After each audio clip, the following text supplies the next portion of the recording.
اور کان کاٹے، آنکھیں نکالی، ناک کاٹا، ہونٹ کاٹا اور اس کو سوئی میں پرو کر گلے میں ڈال لیا، اور سینے سے کلیجہ نکالا اور اس کو اپنے دانتوں سے چبا کر نگلنے لگی کچے چلیبے کو، کلیجے کو، لیکن وہ کلیجہ نگلا نہ جا سکا۔ اور حضرت حمزہ رضی اللہ عنہ کے وجود کو اس نے برے انداز سے ظالم نے ایک ایک حصے کو کاٹ دیا۔ اس طرح باقی صحابہ کے وجود کے ساتھ کیا گیا۔ اس کے بعد میدان جنگ ختم ہوا، یہ واپس مشرکین پلٹ گئے اور جاتے ہوئے کہہ گئے اگلے سال بدر کے مقام پہ پھر ہم ملیں گے۔ آپ علیہ السلام نے حضرت عمر کو کہا انشاءاللہ وعدہ رہا، اگلے سال بدر کے مقام پہ پھر ہم ملیں گے۔ عصر کے لگ بھگ یہ مشرکین واپس چلے گئے مکہ کی طرف۔ آپ صلی اللہ علیہ وسلم بدر میں ٹھہر گئے، احد میں ٹھہر گئے، صحابہ کی لاشوں کو اکٹھا کیا۔ کچھ صحابہ کی لاشیں مدینہ لے کے چلے گئے تھے، اپنے واپس منگوائیں اور احد میں سب کو اکٹھا دفن کیا۔ حضرت حمزہ کی لاش کے جب قریب ہے تو لاش پہچانی نہیں جا رہی تھی۔ ان کی سگی بہن حضرت صفیہ آئیں مدینہ سے کہ مجھے پتہ چلا میرا بھائی قتل ہو گیا، شہید ہو گیا۔ آپ نے ان کے بیٹے زبیر کو کہا اپنی والدہ کو روکو کہ بھائی اس قابل نہیں ہے کہ دیکھا جا سکے۔ حضرت زبیر آ گیا تو ان کی ماں صحت مند تھی، حضرت صفیہ آپ کی پھوپھو حضرت حمزہ کی بہن، انہوں نے زور سے مکہ مارا ہٹ پیچھے، میں اپنے بھائی کو جا کے دیکھوں گی۔ حضرت زبیر چاروں شانے چت گرے ماں کے تھپڑ سے، ادھر میں گرتے گرتے کہا ماں میں نے نہیں روکا، حضور نے روکا ہے، تو وہی ماں کھڑی ہو گئی۔ اس نے کہا پھر آگے قدم نہیں بڑھ سکتا اگر حضور نے روکا ہے تو، صلی اللہ علیہ وسلم۔ میں کہا کیوں روکا ہے؟ کہ اس لیے کہ تو دیکھے گی تو بھائی کا چہرہ سلامت ہی نہیں ہے، ماموں کا چہرہ سلامت ہی نہیں۔ انہوں نے کہا نہیں میں صبر کروں گی۔ آپ نے فرمایا پھر چلیے۔ عہد میں آئی تو دیکھا تو کہیں ناک تھا کہیں کان تھا، اس نے اکٹھا کیا اور بھائی کی لاش کو اکٹھا کر کے کٹے ہوئے اعضاء کو جوڑ کر اوپر کپڑا ڈالا، لیکن کپڑا پورا نہ آیا تو کہا اللہ کے نبی بھائی کی لاش پہ کپڑا پورا نہیں آ رہا، آپ فرمایا پھر پاؤں کی طرف گھاس ڈال دو اور سر کے اوپر پھر ڈال دو، کپڑا ڈال دو۔ اس کے بعد صحابہ کو دفن کیا گیا۔ آپ علیہ السلام وہیں رہے، شام تک دفن ہوتے رہے۔ پھر آپ نے فرمایا سعد بن ربی کہاں ہیں؟ یہ انصار تھے صحابہ کے، آپ کو بڑی محبت تھی ان سے، اور ساتھ انصار نے کمال کیا عہد میں، کیونکہ عہد میں 70 شہید ہوئے، بدر میں مشرکین کے 70 مارے گئے تھے، عہد میں مسلمانوں کے 70 شہید ہوئے، تو 65 انصار تھے، 4 مہاجر تھے اور ایک یہودیوں کے قبیلے میں سے آدمی آیا تھا، یہ 70 پورے ہوئے۔ تو جب 65 انصار کی لاشیں اٹھائی جا رہی تھی تو آپ نے فرمایا انصار نے حق ادا کر دیا، آگے خود رہے اور اپنے مہاجرین کو پیچھے کھڑا کیا تاکہ ہمارے بھائیوں کو تکلیف نہ ہو۔ ایک ایک قبر میں کئی دفن کیے گئے۔ حضرت حمزہ کو عبداللہ بن جہش کے ساتھ دفن کیا گیا، مصعب بن عمیر کو ایک صحابی کے ساتھ دفن کیا گیا۔ اس کے بعد جب دفن اب فرمایا سعد بن ربی کہاں ہیں؟ تو انہوں نے کہا پتہ نہیں، کہ جا کے تلاش کرو۔ تو تلاش کیا، شہیدوں میں نہ ملے، پھر تلاش کیا غازیوں میں نہ ملے، پھر تلاش کیا زخمیوں میں بھی نہ ملے۔ انہوں نے کہا جی کہیں بھی نہیں مل رہے۔ آپ نے کہا کہاں جا سکتے ہیں؟ تو پھر آپ نے کہا جاؤ اور آواز لگاؤ کہ مجھے، ایک آدمی کو کہا آواز لگاؤ سعد مجھے حضرت محمد صلی اللہ علیہ وسلم نے بھیجا ہے۔ تو یہ صحابی آواز لگاتے ہوئے سعد کہاں ہو، سعد کہاں ہو؟ چونکہ کٹے ہوئے اعضاء پڑے تھے، لاشیں پڑے تھے، خون بہ رہا تھا، چیخیں بلند ہو رہی تھی، کوئی کہیں کوئی کہیں۔ تو صحابی نے کہا سعد بن ربی کہاں ہو؟ مجھے میرے محبوب صلی اللہ علیہ وسلم نے بھیجا ہے، کہاں ہو مجھے بتاؤ، میں نے تمہیں تلاش کرنا ہے۔ یہ جو آواز پڑی تو زخمیوں کے بیچ میں ایک ہلکا سا ہاتھ بلند ہوا، یہ بھاگ کے وہاں گئے تو اس وقت سعد کا آخری وقت تھا۔ کہنے کہ کیا ہوا؟ کہنے کہ مجھے آپ صلی اللہ علیہ وسلم نے آپ کا نام لے کے کہا ہے پتہ کرو۔ تو ان کی آنکھوں میں چمک آئی کہ میرے نبی نے میرا نام لیا؟ کہاں نام لیا؟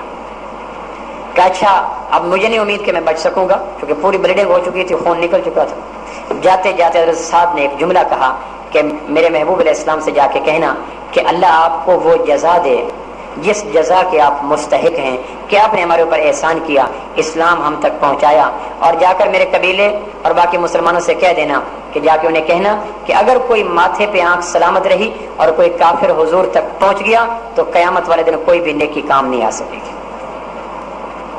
آخر دم تک حضور کا دفاع کرنا، یہ کہا اور شہید ہو گیا۔ اور صحابی نے آ کے کہا حضرت سعد کا یہ پیغام تھا۔ آپ سے ہم رو پڑے اور فرمایا واقعی حضرت سعد اس قابل تھے۔ اس کے بعد مدینہ منورہ واپس ہوئے۔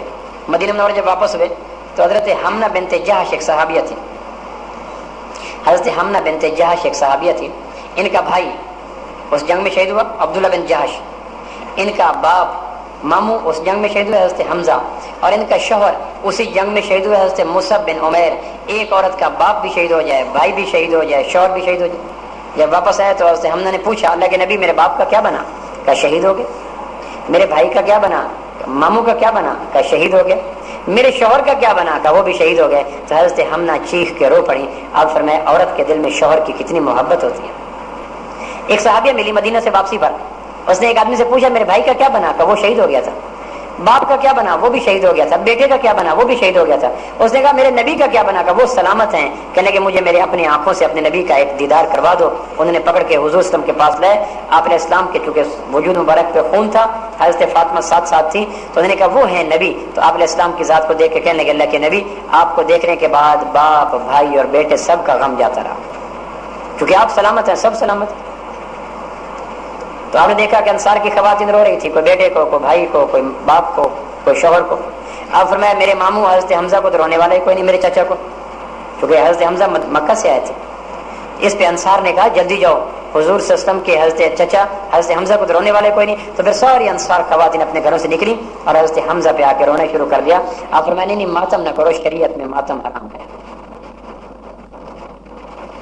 اس کے بعد مشرکین اپنی طرف چلے گئے، آپ سے مدینہ منورہ تشریف لے آئے۔ اس جنگ کا جو پانسا پلٹ گیا اس کو کچھ کہا نہیں جا سکتا کہ فتح یا شکست، اس لیے کہ اگر مشرکین کی فتح ہوئی تھی تو مشرکین قیدی بھی لے جاتے، لیکن قیدی کوئی نہیں ہوا۔ مشرکین مال غنیمت لے جاتے لیکن غنیمت کا مال نہیں لے گئے۔ اور مشرکین فاتح فوج 3 دن میدان جنگ میں رکا کرتی تھی، آپ علیہ السلام رکے، مشرکین کوئی نہیں رکا۔ پھر مدینہ میں پہنچتے آپ نے کہا کہ سوار تھے، آپ فرمایا اس کا مقصد ہے کہ پھر وہ حملہ نہیں کریں گے، لیکن پھر آپ نے کہا کہ عین ممکن ہے ابو سفیان حملہ کرنے کے لیے واپس لوٹے، کیونکہ فاتح وہ کہلاتا ہے جو مفتوح کا مال غنیمت بھی لے جائے، مفتوح کے غلام بنا کے بھی لے جائے اور اس میدان میں 3 دن قیام بھی کرے۔ لہٰذا جلدی چلو، ہم مشرک کو فاتح بننے کا تمغہ نہیں دینا چاہتے۔ لہٰذا جو مسلمان میدان احد میں شریک تھے ان کو کہا دوبارہ ہتھیار لگاؤ۔ اتنے میں جبریل علیہ السلام ہے، انہوں نے بھی ہتھیار لگائے ہوئے تھے۔ کہا کہ نبی میں نے تو ہتھیار اتارے نہیں ہیں، آپ کے صحابہ نے کیوں اتار دیے؟ لہٰذا ان صحابہ کو کہا دوبارہ زخمی وجود کے ساتھ اپنے ہتھیاروں کے ساتھ چلو اور ہم مشرکین کا تعاقب کرتے ہیں۔ تو عبداللہ بن ابی کہنے لگا مجھے بھی ساتھ جانے کی اجازت دو۔ آپ فرمایا نہیں، جو احد میں شریک تھے وہی جائیں گے اور کوئی نہیں جا سکتا۔ دوبارہ آپ نے وہ گھوڑوں پہ بیٹھے، تلواریں لگائیں، حضرت فاطمہ نے آپ کی تلوار کو صاف کیا خون سے، آپ نے اپنے وہ جسم کے اندر جہاں زخم تھے وہاں راکھ کپڑے کی ڈالی اور دوبارہ پھر لشکر لے کر ہم دوبارہ مشرکین کے تعاقب میں پہنچے، جس سے پتہ چلا کہ فتح پھر بھی مسلمانوں کی تھی، چونکہ تعاقب مسلمانوں نے کیا تھا، مشرکین نے نہیں کیا تھا۔ تو میرے بھائیو یہ غزوات کے سنانے کا مقصد یہ ہے کہ اسلام ہم تک ایسے پہنچا ہے، یہ کوئی سونے کی تشتری میں رکھ کے پیش نہیں کیا گیا، یہ کوئی پھولوں کے گلدستے میں پیش نہیں کیا گیا۔ اسلام ہم تک کیسے پہنچا، اس کے لیے ہمیں احد کے میدان کو یاد رکھنا چاہیے۔ اس لیے امام زین العابدین اپنے بچوں کو غزوات سنایا کرتے تھے، اس لیے سنایا کرتے تھے کہ بیٹا تمہیں پتہ چلے کہ اسلام تم تک پہنچاتے ہوئے ہمیں کن کن خون کے مارکوں سے گزرنا پڑا۔ آج کی نسل کو یہ پتہ ہے کار کیسے آئی، مکان کیسے بنا، فیکٹری کیسے بنی، رقبہ کیسے لیا۔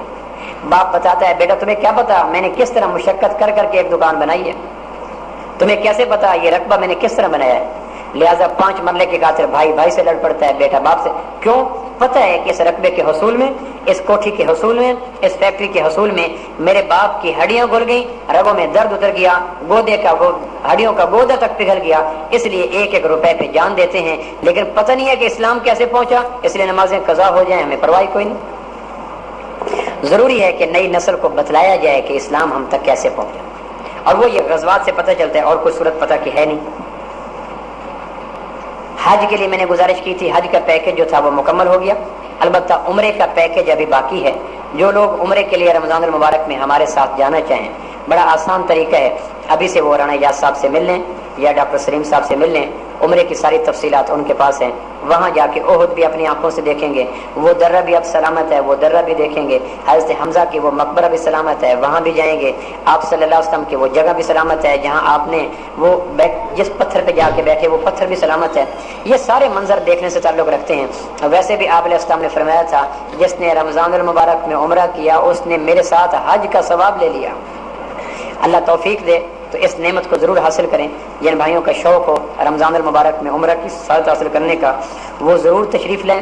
عمرے کے لیے ہمارا پیکج ابھی رمضان میں اس کی ساری تفصیلات آئیں گی، لیکن ابھی اس کے لیے ہم نے پاسپورٹ اور پیسے جمع کرنا شروع کر دی ہیں۔ جن کو اللہ توفیق دے وہ ضرور اس کے لیے محروم نہ کریں۔ اور ویسے بھی آپ علیہ السلام نے فرمایا تھا رمضان کے عمرے پر جتنا خرچ ہوگا وہ تمہارے نبی کا تمہارے نبی پہ قرض ہوگا، اور وہ تمہارا نبی اللہ سے دنیا میں تم سے واپس کر دے گا۔